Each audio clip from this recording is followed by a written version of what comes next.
The remaining step that we have for marking on the top are some templates, and you'll notice in the instruction manual there's a page of templates. You can either use the paper templates by cutting those out or transferring them onto melamine, plexiglass, a hardwood template, or you can just use them as paper.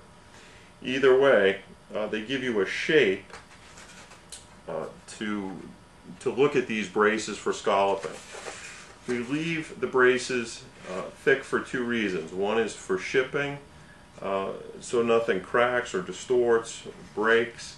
And number two, as a maker, this is really what's going to give you the most change over the instrument itself. By scalloping these braces and what's called loosening the top, that's really what's going to produce more volume and more tone for your guitar.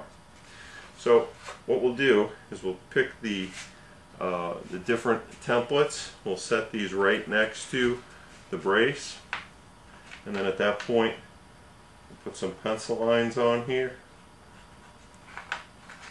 Same on the other side.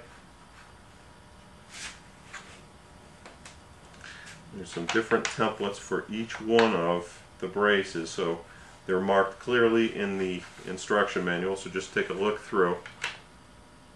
You'll have all of those marked.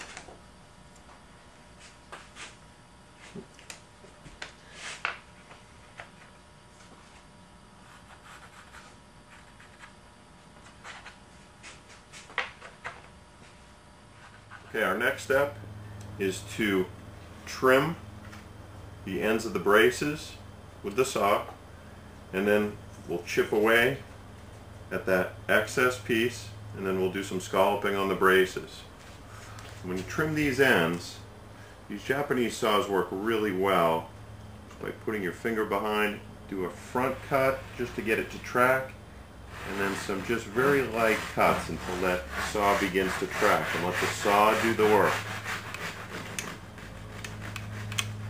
Try not to cut into the back side of the top. The Japanese saw, if you push initially, it will track, and then again it will only cut on the pull stroke.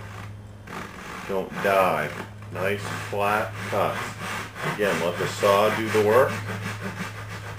Make sure when you get close to the bottom, you're not cutting into the... In other words, you have a cut already made just by taking the chisel with the bevel side down, kind of leverage this in to the end or into the side, and that will come right off a little piece at a time. Again, because you've made the stop cut, that break will only happen to that stop cut. Be sure that you don't put the chisel only a little ways in and start prying. You run the risk of cracking the top. So just continue to take small little bites.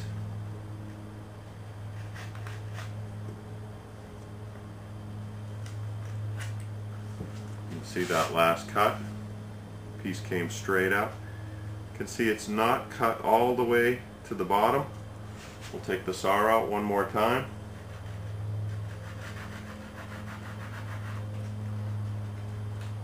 Piece breaks right off.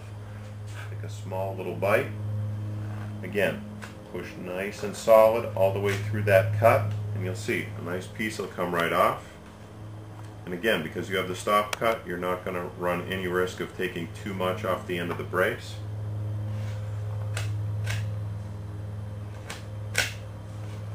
Again, when you get down to the very end, be careful to make sure that you're cut all the way to the bottom of the brace.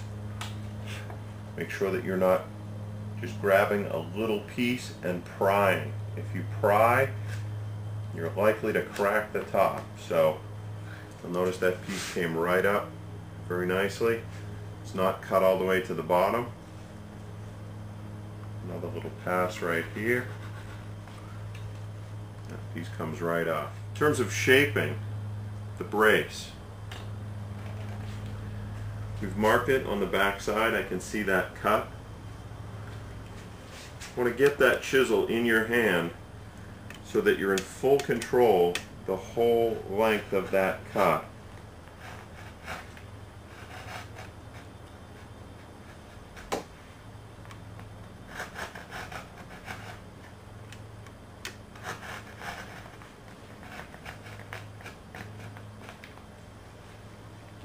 nice perfect cut. Make sure you're not one-handing this. It's not a safe operation. Two hands on the chisel, and again, if you have the chisel right in your hand with your thumb right on top, have a nice shaving that'll peel right off. Make sure you're working with nice sharp chisel. Hold that chisel in such a way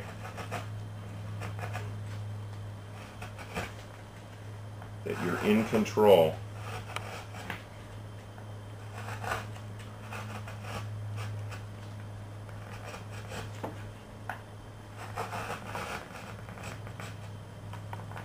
Should get a nice even chip or roll right off that cut each time.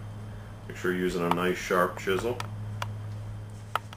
Okay, at this point we're going to work on making all the ends of the braces the consistent thickness, and we do that using the router.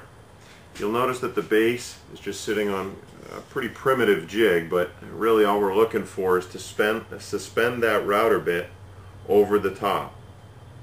Okay, and it's already set up so that when the top passes underneath, we're just going to take a little bit off the ends, and again, it's nothing more than getting a consistent thickness on the end of the brace. Keep your hands away from the cut, but keep them close enough to maintain that top, keeping a nice flat surface on your tabletop, making sure that there's no debris on the top of the table. The key is to make sure what's happening here. The top wants to come up. You don't want to let it come back up. So you want to be safe, keeping your fingers away from the cut, but at the same time holding that top so it passes underneath there completely.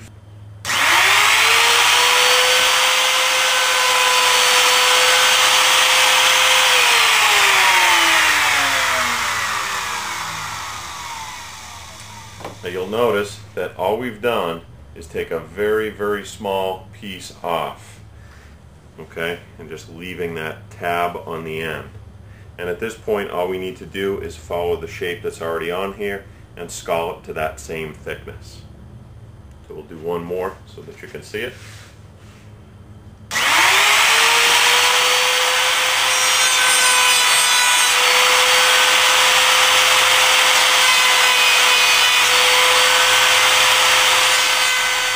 And at this point, you go back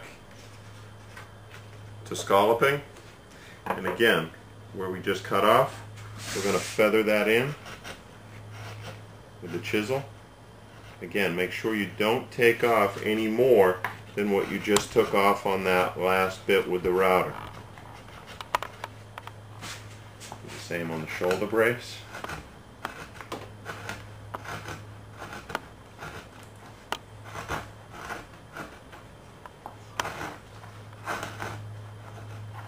At this point, those braces can break the edge just a little bit. And then the last piece will be to take a little piece of sandpaper and just clean up those braces. You want to break the edge just a little bit, soften the edge, take out any of the chisel marks left. This will take a few minutes to dress them up, and the top is pretty much ready to be attached to the top or to the body. Still need to cut the pockets. We'll get to that next.